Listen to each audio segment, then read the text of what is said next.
Bienvenue à la capsule numéro 2 de la finance sans cravate, mesdames, messieurs. Aujourd'hui, on va parler des CELI. La première capsule qui est sur la page Facebook et sur notre site YouTube parlait des REER. Aujourd'hui, nous allons parler des CELI. Et j'ai avec moi un gars qui a fait ses devoirs et je vais l'avoir à l'œil pour être sûr que tout ce qu'il dit, c'est bien ça. Monsieur Stéphane Blais. Salut Stéphane. Salut Dan, j'espère que tu vas bien. Je suis super content, encore une fois, de participer à ces capsules-là, dont la mission est vraiment de vulgariser pour rendre ça simple, pour que les gens utilisent les outils existants. Puis ça va leur permettre justement d'optimiser leur, euh, leur liquidité en ces temps difficiles. Donc, on utilise des outils fiscaux et puis aujourd'hui, effectivement, c'est le compte d'épargne libre d'impôt. Écoute, je te laisse la parole. On va commencer avec un bref historique. Oui, On a un maximum de 10 minutes. oui, Un bref historique et tu vas nous parler un peu des droits de cotisation.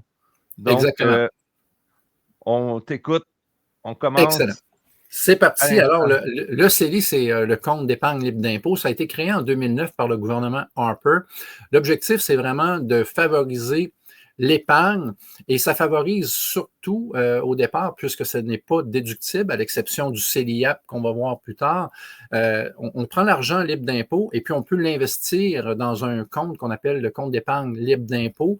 Et en date d'aujourd'hui, là, les droits de cotisation, parce qu'on a une limite qu'on ne doit pas atteindre, c'est 95 000 $. Donc, ce qui est intéressant, c'est que quelqu'un qui a des liquidités jusqu'à concurrence de 95 000 $ peut le mettre dans un compte libre d'impôt. Et après ça, tous les revenus qui vont se générer dans ce compte-là, que ce soit du gain en capital, du revenu de dividende, du revenu d'intérêt, donc tous les revenus de placement qui vont se prendre dans le compte d'épargne libre d'impôt, ils peuvent s'accumuler à l'infini. Ce n'est pas du report d'impôt comme l'est le REER, mais c'est vraiment de l'exonération d'impôt à 100 %. Donc, on pourrait faire 1 million, 2 millions avec une mise de fonds de 100 000 et récupérer plus tard cet argent-là et il n'y aura pas d'impact fiscal. Donc, c'est un très bel outil créé par le gouvernement Harper en 2009.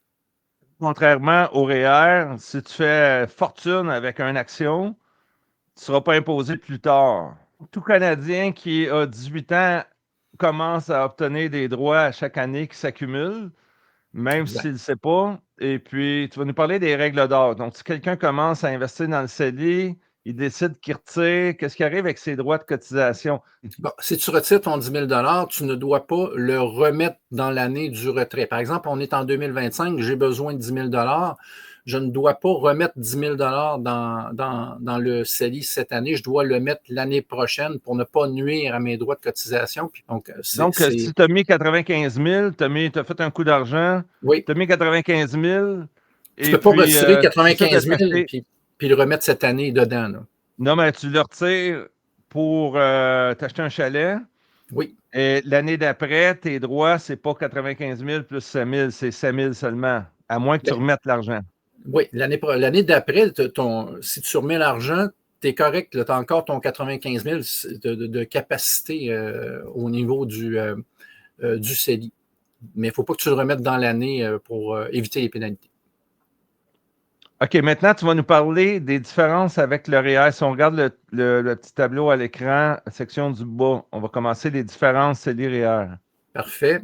Donc, on se pose la question, est-ce que c'est déductible d'impôt?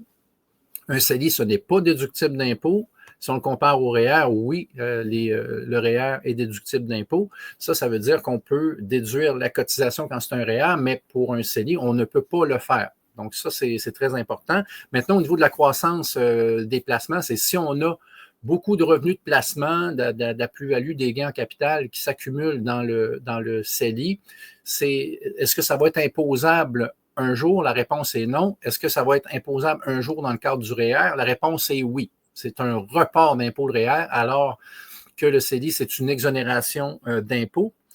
Concernant les retraits, est-ce que je peux faire un retrait? J'ai besoin d'argent. Peux-tu faire un retrait du CELI? La réponse est oui. Aucun impact fiscal parce qu'on parle d'une cotisation qu'on avait faite qui était déjà imposée. Hein?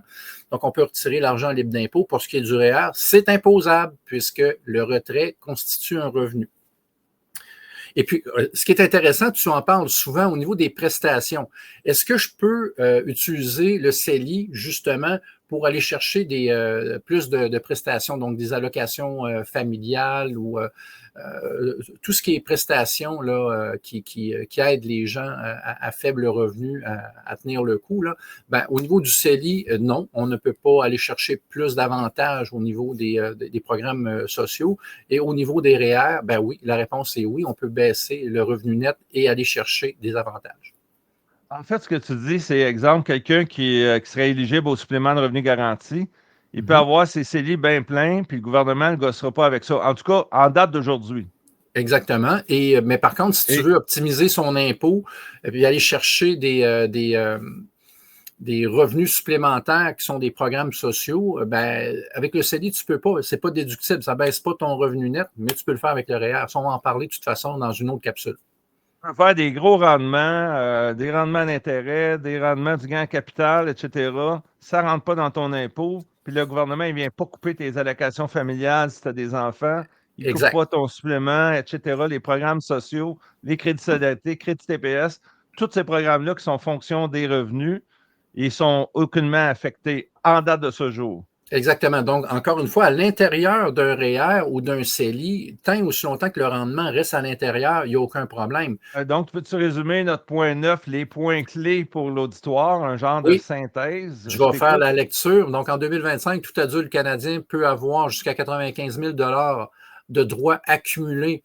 Donc, on peut mettre 95 000 dans un CELI, donc un compte d'épargne libre d'impôt. Les retraits s'ajoutent, bien sûr, si tu prends de l'argent, tu dois faire le remboursement si tu le souhaites, mais juste l'année d'après pour ne pas nuire à tes droits cumulés. Ensuite de ça, bien sûr, il n'y a aucun impôt sur les revenus, aucune déduction à la cotisation, à l'exception du CELIAP dont on parlera dans une prochaine capsule. Et puis, ça peut être utilisé, je veux dire, tous les revenus que tu vas faire dans ton CELIAP, tu peux faire tes retraits et puis c'est libre d'impôt. Donc, si tu investis 100 000 puis tu es rendu à 1 million, tu peux retirer 1 million libre d'impôt. Il faut toujours se poser la question, est-ce que si je veux recotiser, est-ce qu'il va y avoir un risque de pénalité? Donc, c'est là la règle où il faut toujours recotiser selon un maximum, mais on refait la cotisation l'année d'après. Et puis, ben, contrairement à un REER, on sait que le CELI, c'est une exonération d'impôt. C'est la raison pour laquelle ce n'est pas déductible dans la déclaration d'impôt, à l'exception du CELIAP, alors que le REER, on va le voir, c'est un report d'impôt. Et il y a des belles stratégies à faire, on va le voir dans la capsule 3, pour différents. Tu l'as déjà dit, hein? Il faut toujours regarder une situation vraiment particulière. C'est particulier par particulier. Donc, il n'y a pas une recette qui est bonne pour tout le monde. Ça dépend de tes revenus, de ta situation familiale, de ce que tu as comme avantages sociaux. Et là, on peut faire travailler ensemble le CELI, le compte d'épargne libre d'impôt, et le REER. Et si on met les deux combinés ensemble et qu'il y a une bonne stratégie, ben, bref, ça peut vraiment amener de gros avantages pour le contribuable. Et puis, ceux qui ont des questions, hein, vous pouvez toujours nous écrire à la finance sans cravate à commercial gmail.com. Ça va nous faire plaisir de répondre à vos questions. Et si vous avez vraiment de la difficulté à savoir comment prendre une décision, le spécialiste au niveau des impôts personnels, c'est Daniel Pilon. Donc, on va vous le référer, puis ça va lui faire plaisir de répondre à vos questions. Moi, mesdames, messieurs, je rajouterais que je vous demande de ne pas conclure le CELI, c'est meilleur, le REER, c'est meilleur. Comme tu as mentionné, c'est du cas par cas. Ce sont deux outils très puissants pour en avoir le plus possible dans les poches. Merci Stéphane Blais, tu as fait Ça ça fait comme un plaisir. champion. Ben, merci, puis j'espère que nos capsules qui visent à simplifier la complexité de certains outils vont vous être utiles. Puis on est toujours là pour vous écouter, pour vous entendre et vous lire. Donc, écrivez-nous, la finance sans cravate à commercial gmail.com et s'il y a quoi que ce soit, on est là pour vous aider. En ces temps qui ne sont pas faciles, ça peut être utile d'avoir des bons petits conseils qui peuvent vous guider à faire les bons choix. Merci d'avoir été à l'écoute. Au revoir, mesdames, messieurs. Salut Au revoir. Stéphane. Bye bye.